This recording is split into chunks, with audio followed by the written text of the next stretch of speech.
السلام علیکم و رحمت الله و برکاته. صحیفه های اینترنتی را میکشایم، همه از فحش و فجور.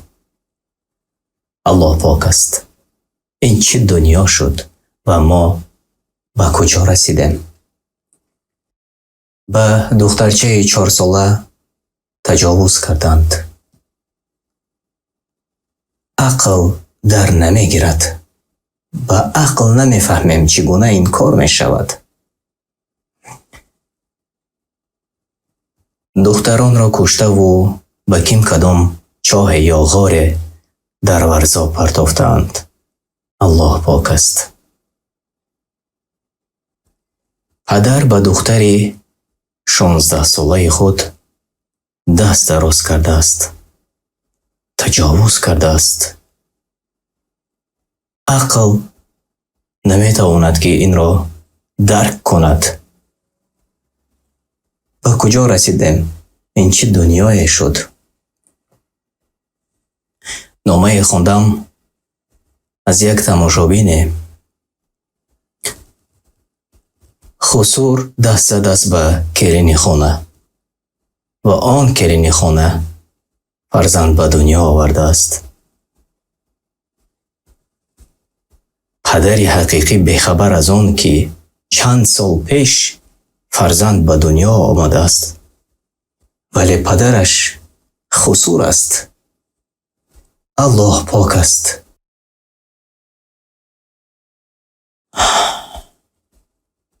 آخر عقل سالم قبول نمی کند این گونه خبرها را و یقین دانید این خبرهایی که رسانه‌ای شده است و به مثل این گونه خبرها چقدر واقعه ها شاید باشد، اما ما بیخبر هستیم. ما تا هنوز از این بیخبر هستیم. سبب این همه فحشا این دور شدن ما از الله سبحانه و تعالی است. به جای آن که ما به اسلام برگردیم، ما به جهالت پیش از اسلام می آییم. پیش از اسلام را به خاطر آورید. دختران وقتی تولد می شدند زنده به گور می کردند.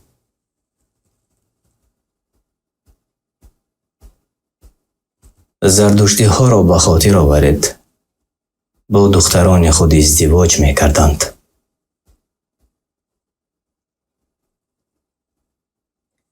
قوم لوط را به یاد بیارید. مردان با مردان یک جا می شدند. نکاح پیش از اسلام را به یاد آورید. همه رسوایی بود. حتی زنهای خودشان را برای حامله دار شوی به نزد دیگر مردان روان می کردند و یا زنها در نزد در خود نشانه آویخته می کردند و هر کسی که خواست به آن خانه وارد می شد تا آن زن حامله دار شود.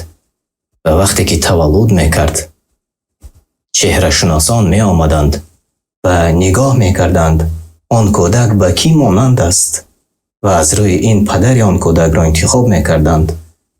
الله پاک است. به کجا می رسیم؟ نخواد که باز گشته و برگشته از اسلام دور شده به دوره پیش از اسلام برسیم. سبب این همه رسوایی دور شدن از الله است، از حق است، از سخنهای حق است. چرا که درس سنت رسول الله صلی الله علیه و سلم را و همچنین درس تفسیر قرآن را ما در مکتب‌ها جاری نکنیم تا که از تاریخ، از سن کودکی با خبر باشند که ما چگونه گذشته ها داشتیم و چگونه تاریخ داشتیم که به نهایت بد بود و اسلام آمد و همه به مثل امروز گشت و اسلام آمد و همه تربیه یافت، تعلیم گرفت، خصلت خوب پیدا کرد انسانیت. اگر درس تاریخ یعنی سنت رسول الله صلی الله علیه و سلم و تفسیر قرآن را در مکتب ها درس می گفتند و تعلیم می دادند، امروز آن سبب می شد که ما از تاریخ واقف می شدیم و به گذشته بر نمی گشتیم، بلکه تغییر می یافتیم. فرزندان ما تعلیم خوب می گرفتند، تغییر می یافتند و به جاهلیت بر نگشته بلکه اصلاح می شدند. الله در سوره یونس آیت 57 چنین می گوید: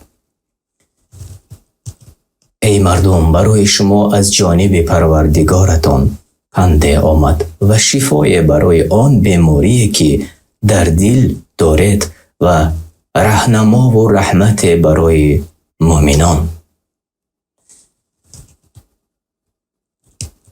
کوتاه تفسیر این آیت را میخوانم. 1400 سال پیش حالت امروزه ما را بیان کرده است.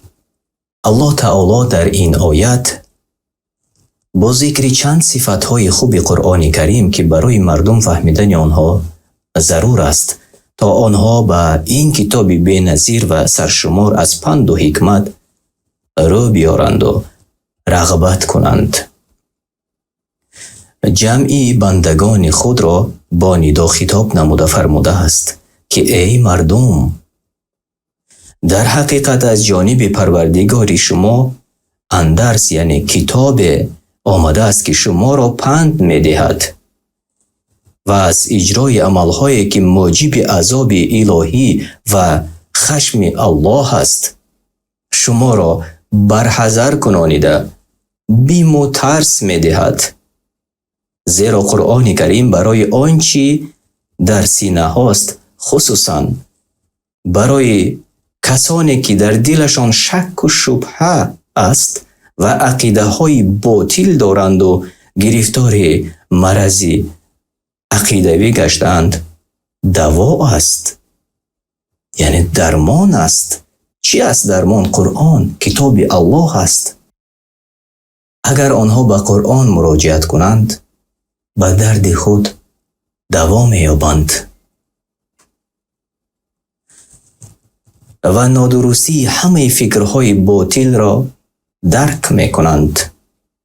کسانی که قرآن را پیروی می‌کنند و در آیات‌های او اندیشه می‌کنند به راه راست روانند که آن را مردم هدایت یافته را به سوی جنت برده است. توصیه به وزارت‌های دخلدار، از جمله به وزارت معارف. ما که مسلمان هستیم و شما خواهش میکنیم که فن سنت رسول الله صلی الله علیه و سلم را در مکتب‌ها جاری کنید. فنی که تفسیر قرآن را می آموزد آن را جاری کنید. و ببینید همسایه دولت ما ترکیه اگر رئیس امروزش از عقل بیرون میشد مگر امروز در پروگرام مکتبی درس سنت رسول الله صلی الله علیه و سلم را جاری میکرد؟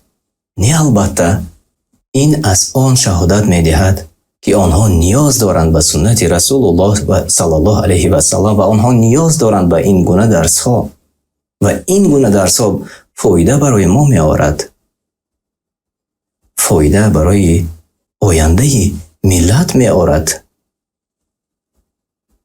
این گونه فن را اگر ما از امروز سر کرده در مکتب جاری کنیم ثمره‌اش را حتما که می بینیم، یعنی میوه‌اش را پس از چند ساله ها انشاءالله ما می چشیم که چگونه فایده آورد. یگانه راه خلاصی از این گونه فحش و فجور، از شنیدن این گونه خبرها، این در مکتب ها جاری کردن این گونه فن چون که ما در بالا ذکر کردیم و این راه ما را هم در دنیا و هم در آخرت انشاءالله موفق می سازد. دیگر بس است دولت های مسلمان نشین را با این گونه خبرها شرمنده کردن. یا الله، تو را دعا میکنیم که هر یکی ما رو به راه راست هدایت کن، از جمله همه آنهایی که آینده ملت، آینده دولت در دست آنها. الله هر یکی ما رو به راه راست هدایت فرما. امین یا رب العالمین. با شما تا آخری های دیگر خیر و خوش میکنم. الله نگهبانی هر یکی شما باشد. خانه آباد و سربلند باشد و همدیگر را احتیاط کنید. السلام علیکم و رحمت الله و برکاته.